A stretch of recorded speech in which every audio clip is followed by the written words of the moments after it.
Bonjour à toutes et à tous, j'espère que vous allez bien aujourd'hui.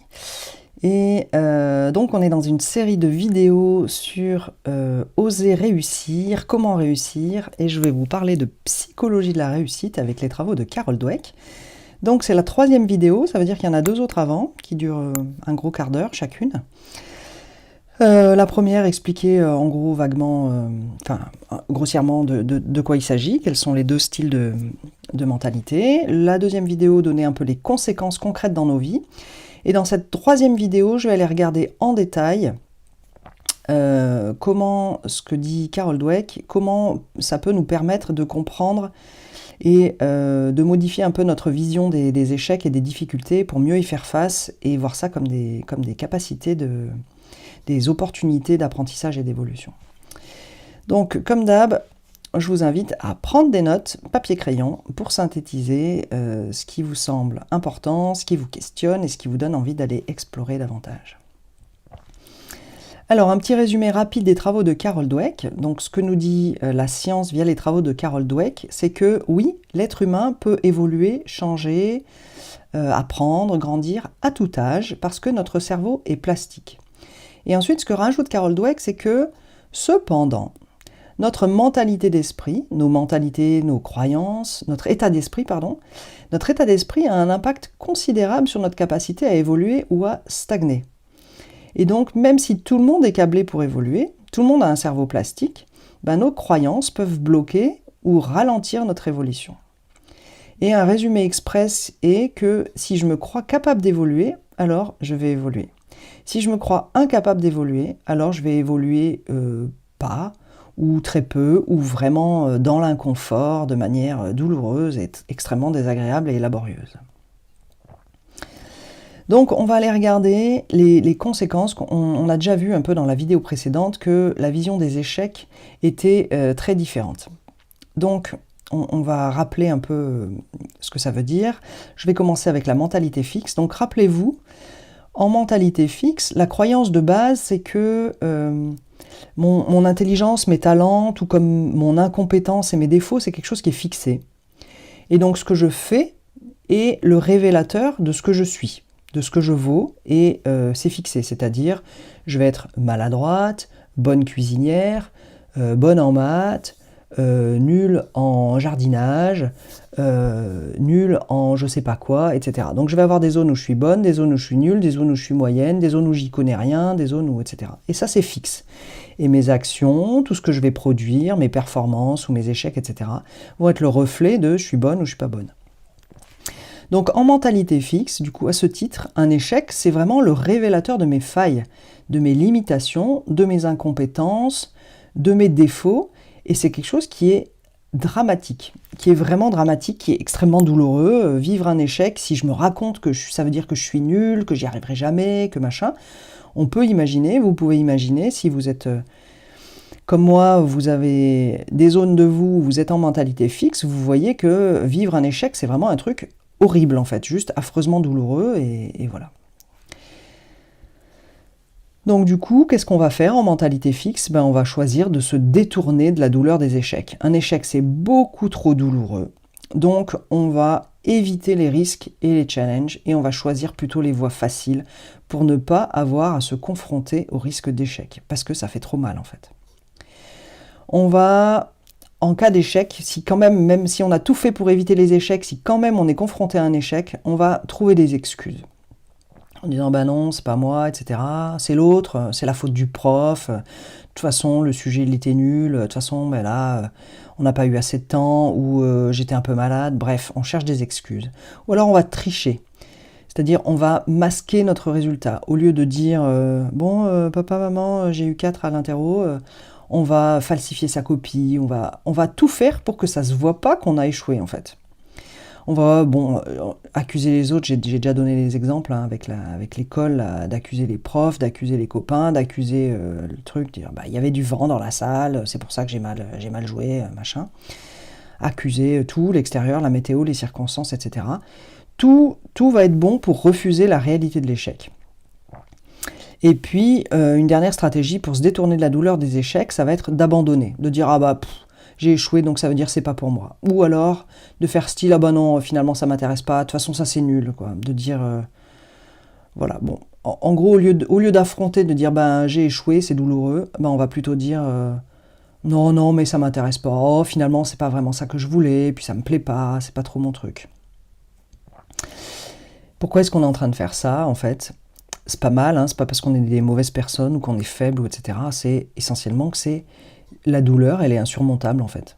C'est juste insurmontable de voir en face, quand on est en mentalité fixe, de voir en face un échec, c'est juste une remise en cause terrible, en fait, sur l'estime de soi et tout ça. Donc, se détourner de la douleur des échecs, c'est simplement quelque chose qui est au service de la préservation de soi et de la préservation de son estime de soi. Et c'est vraiment des mécanismes de protection et d'évitement de la douleur, de la honte, de la tristesse. Voilà, je vais revenir là, quand je dis c'est pas pour moi, ça m'intéresse pas finalement, c'est beaucoup plus facile de dire ça m'intéresse pas finalement plutôt que de dire ça m'intéresse, et c'est une douleur insurmontable de voir que, comme je suis en mentalité fixe, je me dis que je suis nulle dans un truc qui m'intéresse, je suis en train de renoncer à un truc qui m'intéresse, mais ça fait un mal de chien en fait. Donc c'est beaucoup plus facile de dire « Oh non, c'est pas pour moi » et puis d'abandonner parce que ça protège un peu notre petit cœur sensible qui n'aime pas du tout vivre un tel niveau de douleur.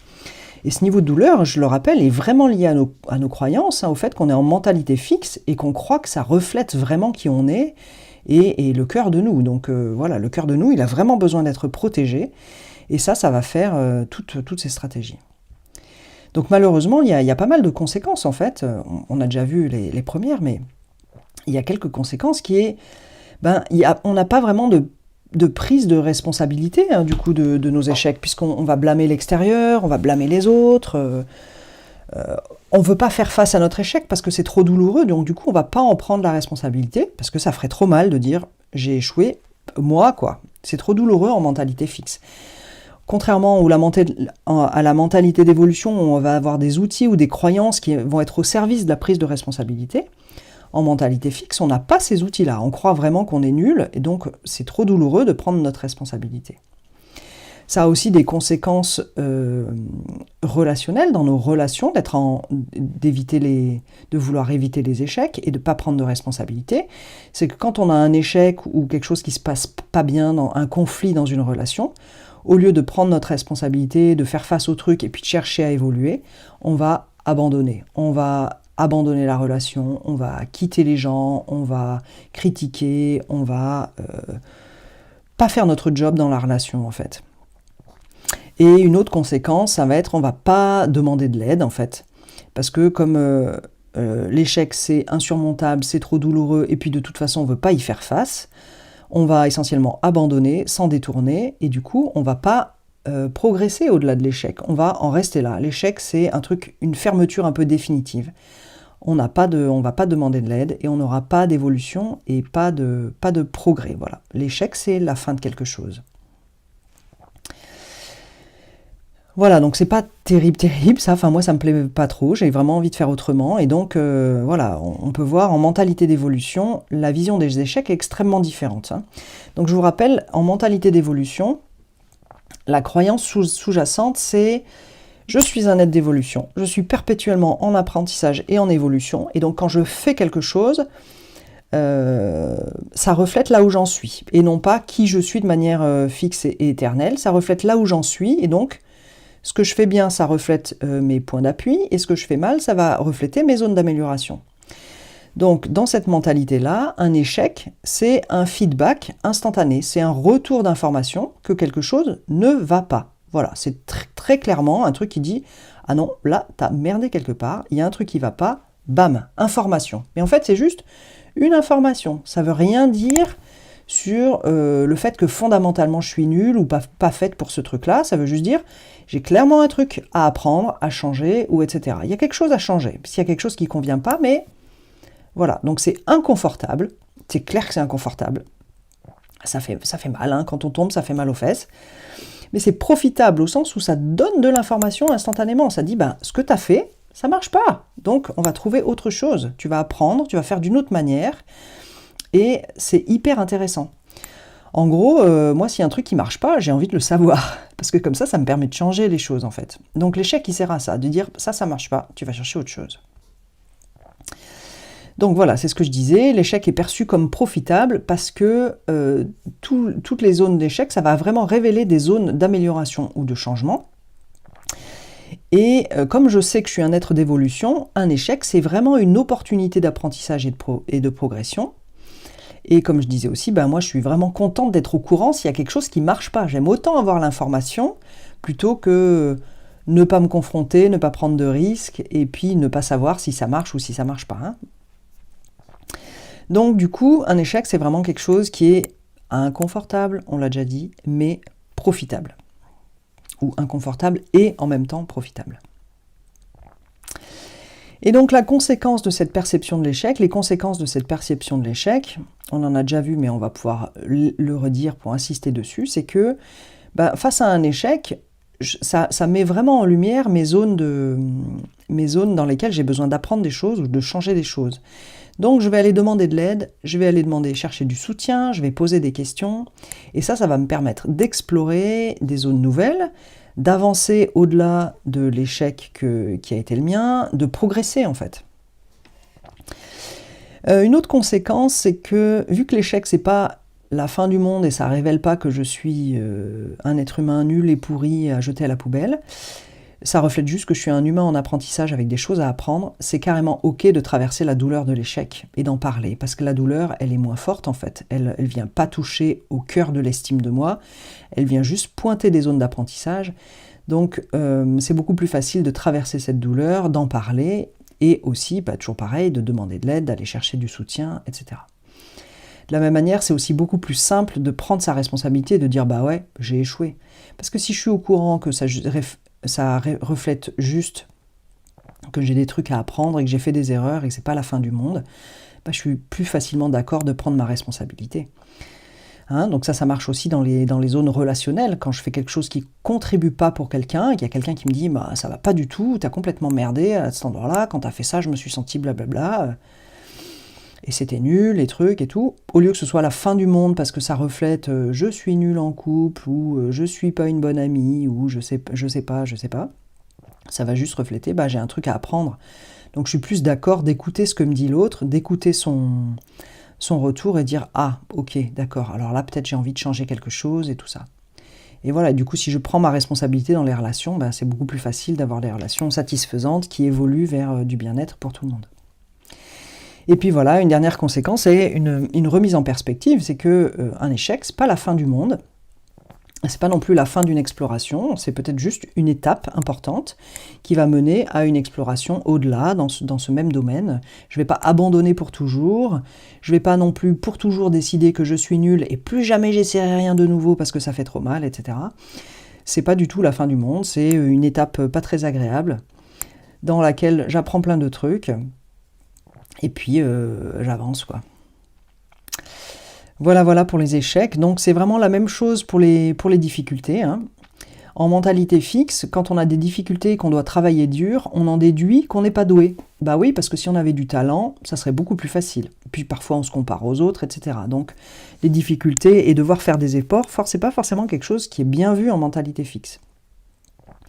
En mentalité fixe, c'est aussi risqué de persévérer, d'avoir de la persévérance, de continuer, de faire des efforts, d'avancer, d'y mettre du temps et de l'énergie.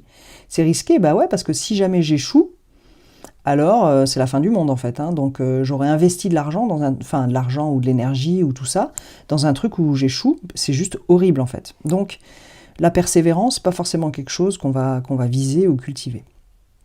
Et puis voilà, quand on a des difficultés, il n'y a pas de récompense externe. Hein. Quand j'ai du mal, quand c'est pas facile, il n'y a pas quelqu'un qui va me dire « Ah, c'est très bien, tout va bien ». Il y a plutôt des gens qui vont me dire « Ah, c'est pas terrible, il y a des progrès à faire là ».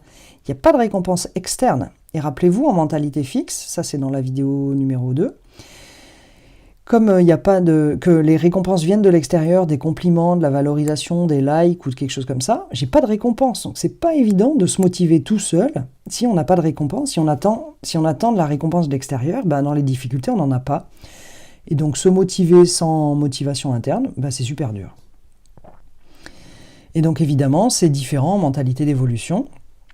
On voit les difficultés d'une autre manière, comme les échecs. Les difficultés et travailler dur, ça veut dire au contraire que je suis en plein apprentissage de nouvelles compétences. Voilà, quand j'ai du mal à faire mes 350 pompes, je sais que je suis en train de fabriquer des nouvelles fibres musculaires. Quand j'ai du mal dans un exercice, je sais que je suis en train de créer des nouvelles autoroutes neuronales. Quand relationnellement, j'arrive pas, je me mets en colère dans une zone, et puis je vois que c'est pas facile de pas être en colère, de vivre ma colère autrement, etc. Je sais que je suis en train d'apprendre, en fait. Je suis en train d'apprendre à faire...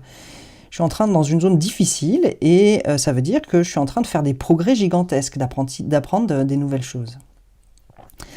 Et donc, voilà, on voit les difficultés comme un challenge, et donc c'est hyper motivant, parce que, en gros, je suis en train de me dire, plus c'est dur, plus ça veut dire que je suis en train d'apprendre. Donc voilà, les challenges, c'est plutôt quelque chose qui est chouette et qui est motivant. Et puis, il y a aussi beaucoup plus facilement de la persévérance, parce que de toute façon, je sais que ce qui va compter, que même si j'ai un échec, j'aurai appris des trucs utiles.